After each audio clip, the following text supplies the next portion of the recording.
Hello student, आज अपन लोग class 10th सेमुसी Sanskrit का पाठ 9 सूक्तियाँ पढ़ेंगे। पाठ का परिचय। अयम पाठः मूलतः तमिल भाषाया तिरुक्कुरल नामक ग्रंथात् गृहीत अस्ति। अयं ग्रंथः तमिल भाषाया वेदः इति कथ्यते। अस्य प्रणेता तिरुवल्लुवरः वर्तते। प्रथम शताब्दी अस्य काल स्वीकृतः। धर्मार्थ काम प्रतिपाद्यको अयं ग्रंथः त्रिषु भागेषु विभक्तो। तिरु शब्दः स्त्रीवाचकः अस्ति, अतः तिरुक्कुरल शब्दस्य अभिप्रायो भवति श्रेयायुक्ता वाणी। अस्मिन् ग्रन्थे मानवानां कृते जीवन उपयोगी सत्यम सरसबोध गम्य पद्यै प्रतिपादितम अस्ति।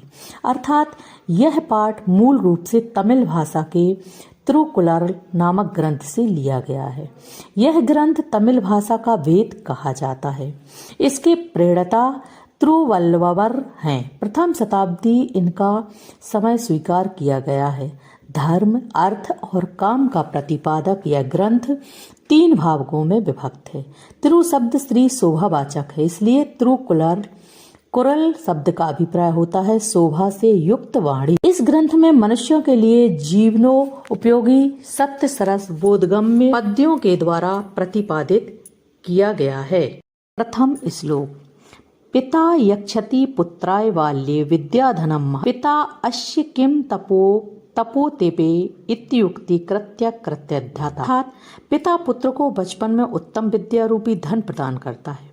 इसके पिता ने कौन सी तपस्या की है, ऐसा कहना उस पिता के प्रति कृतज्ञता ही है। अर्थात माता पिता बचपन में अपने बच्चों को शिक्षा रूपी धन प्रदान करते हैं। उस उत्तम शिक्षा के फलस्वरूप जब बच्चा योग्य हो जाता है तो लोगों द्वारा ऐसा कहना कि उसके पिता ने न जाने कौन सी तपस्या की है, यह एक प्रकार से उस पिता के प्रति कृतज्ञता ज्ञापित करना ही है।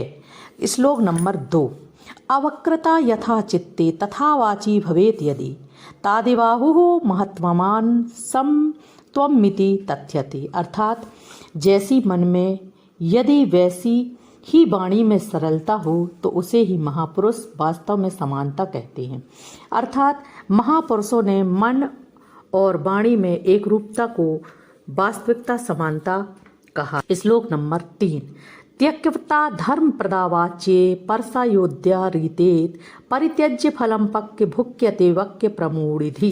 अर्थात जो धर्मयुक्त सत्य एवं प्रिय वाणी को छोड़कर कठोर वचन बोलता है वह उसी मूर्ख के समान है जो पके हुए फल को छोड़कर कच्चा फल खाता है। श्लोक नंबर 4।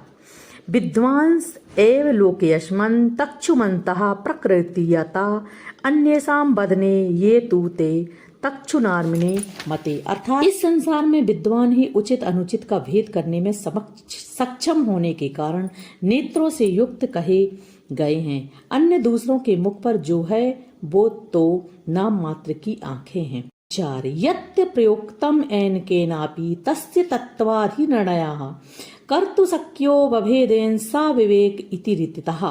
अर्थात जिस किसी भी व्यक्ति के द्वारा जो कुछ कहा जाता है उसके वास्तविक अर्थ का निर्णय इसके द्वारा किया जा सके, यह विवेक कहा गया है।